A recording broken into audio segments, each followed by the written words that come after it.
Province, we're not having that conversation right now. It's a conversation about climate change and how the province can phase out fossil fuels in a way that makes sense. So we know that climate change is real.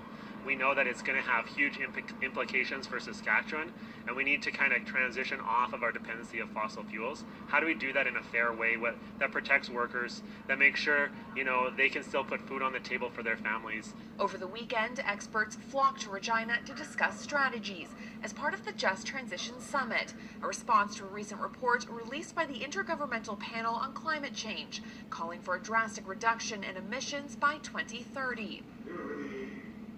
Really enjoyed the opportunity to talk with us. Members of Climate Justice Saskatoon discussed their findings after spending time with residents in Coronach and Estevan, two rural Saskatchewan communities that rely on coal production. They just felt like not that they weren't being brought to the table, but that it wasn't even on the agenda. The group says residents have been left shrouded by a cloud of uncertainty and still don't know how the transition to a low-carbon economy will impact them.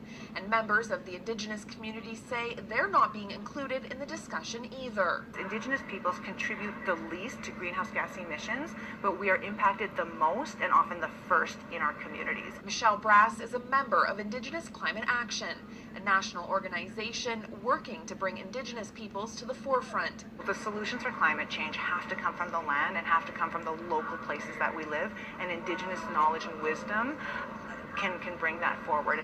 She says it's about working together and protecting those most impacted by the transition to renewable energy. The longer we wait, the more we risk not having enough time to take these actions. Caitlin Wilson, Global News.